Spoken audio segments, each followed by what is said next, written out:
A moving van slowly drove into the street. Its trunk was covered with an awning. Creaking on its way, it drove for another 100 yards before coming to a stop at number 17 on Main Street. "Look at this, Pamela. The new tenants are here. They're clearly poor. They barely have anything to move," noted the ubiquitous Miranda Roberts, who had long been considered one of the first gossips in the area. In response, the elderly woman shook her head in bewilderment and pretended not to hear her friend's words. In the meantime, the van driver took off the awning with a sharp move, and pressing the horn several times, let the residents of the house know he'd arrived. At that moment, the door opened, and a middle-aged couple stepped out into the street, along with a teenage boy and a girl about 10 years old. The new tenants were obviously gathering the entire family to unload the van, which surprised their neighbor even more. They couldn't even hire movers. They definitely don't have a lot of money. "I bet that they had to take a loan out to buy this house," Miranda remarked in an undertone and looked meaningfully at her friend. But Pamela Green ignored her remarks once again because she was busily carefully watching the Johnson family carry their things into the house. They acted so harmoniously that deep in her soul, the old woman immediately felt sympathy for the new neighbors. It took David Johnson and his family just over 2 hours to unload the van, and that was despite the fact that the new tenants took virtually no breaks and worked very hard to unload the van before dark. That was mainly due to the fact that their son, Kevin, needed to rest and get ready for his first day at his new school. David Johnson moved to Boston from a small town in Pennsylvania after getting a lucrative offer from his employer. The head of the family actually did have to take out a loan to pay for the house, in addition to using all his savings on it. And thus, the family's financial situation was rather tough at the time. That is why, as Miranda Roberts rightly pointed out, David couldn't hire professionals to help with the move. Finally, the family was done unloading the van, and having paid for the services of the van driver, David and his family went into the house, where everyone went off and settled into their new rooms. Since the house was relatively small, 15-year-old Kevin got the smallest room, which was more like a pantry than an actual bedroom. Sighing sadly, the teenager began to unpack his things, trying to find everything he needed for school. Of course, the teenager was very upset that at the behest of his father's employers, they had to move to another state. Not knowing what he would have to face at the new school, Kevin deliberately went to bed later than he usually did. But to the chagrin of the teenager, sleep didn't come immediately, and he had to toss and turn in bed for a long time. The next morning, Kevin went to school dressed in an old sweater, frayed jeans, and some battered sneakers. Of course, the new kid couldn't go unnoticed by the students. Moreover, since most of the kids had wealthy families, they immediately drew attention to Kevin's modest clothes. Melissa Bronson was especially vocal about it. She was recognized as the main fashionista and the star of her class. Who does this new kid think he is? He shows up at school in clothes bought at a sale and behaves as if he's a star of the show. Melissa was indignant, drawing everyone's attention to herself yet again. "Come on, Melissa. He seems like a nice guy. If he were to dress up better, he'd even look good," Gloria answered. Since the friends were talking in raised voices, their conversation was heard by the entire class. At least 24 pairs of curious eyes immediately turned to the newcomer, and checking him out from head to toe, were waiting for some sort of reaction. But Kevin wasn't about to ruin his first day at the new school. So he quietly sat in the last row and started getting his notebooks and textbooks out of his backpack. Of course, the teenager understood perfectly well that he was unlikely to be met with open arms on his first day, and therefore tried not to pay any attention to Melissa's comments. Unfortunately, Kevin wasn't the only one to hear Melissa and her friends. Their snide comments were also heard by a couple of bullies, who immediately chose Kevin as their victim. Dylan and Floyd were on the school basketball team, and therefore they felt they were head and shoulders above their peers. Using their advantage, they enjoyed bullying weaker kids, taking their lunch money and their lunches, lovingly prepared by their parents. And therefore, as soon as the bell rang and the break started, Floyd and Dylan approached Kevin, clenching their fists. "Hey, new kid, what's your face? Where did you get those sneakers? Did you fish them out of a trash can?" Floyd asked at the top of his voice. Wanting to express his support, Dylan laughed mockingly at his friend's comment, which immediately attracted the attention of all the other kids. Having surrounded Kevin from both sides, the incorrigible bullies hoped to frighten him with their stoned looks. But the puny teenager's response simply shocked them. The thing was that instead of giving the bullies what they wanted, Kevin punched Dylan in the nose with all his might. Having received an unexpected rebuff, the bully grabbed his face with his hand and knelt down. The next victim of the new kid was Floyd, who immediately received a strong slap in the face from Kevin. "Hey, what the hell? We just wanted to joke around."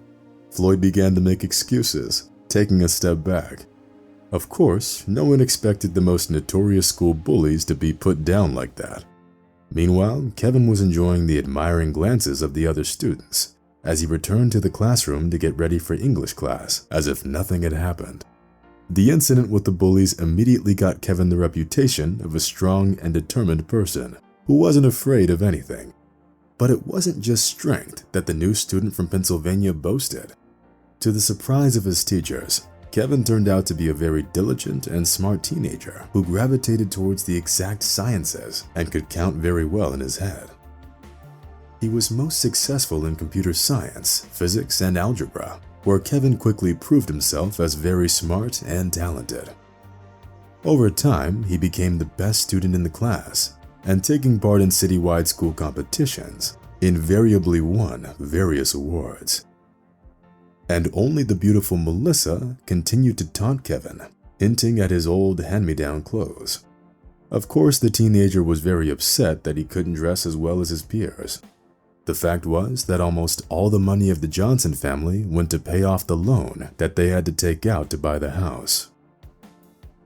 Looking at his worn-out sneakers, Kevin was well aware that his parents wouldn't be able to buy him a new pair anytime soon. It was for this reason that shortly before graduating from high school, the teenager made a decision that didn't come easy for him. "Mom, I'm not going to the prom. It's just a formality for some kids, but for us, it's an opportunity to save money on buying a suit for me," Kevin said in a tone that brooked no objections. In response to this, Mrs. Johnson smiled and quietly replied, "You've grown into a beautiful young man, son. Thank you for your understanding and trying to help. But if you change your mind and do decide to attend, please let me know at any time." But Kevin had already made up his mind a long time ago and didn't want to go to the event where he would yet again look like a black sheep against the backdrop of his rich classmates. Kevin's absence at the prom upset the teachers and incredibly pleased Melissa Bronson. Finally, everything fell into place. That dirty poor kid doesn't belong here. "I hope we'll never see each other again," Melissa thought with a smile. Melissa was looking forward to having a great time at the prom and to her secure future, which her parents were supposed to provide for her. Everything seemed so predictable that the young woman almost felt sad that there was so few options in her life. Several years flew by, during which several events happened that influenced the fate of each of Kevin's former classmates and himself as well.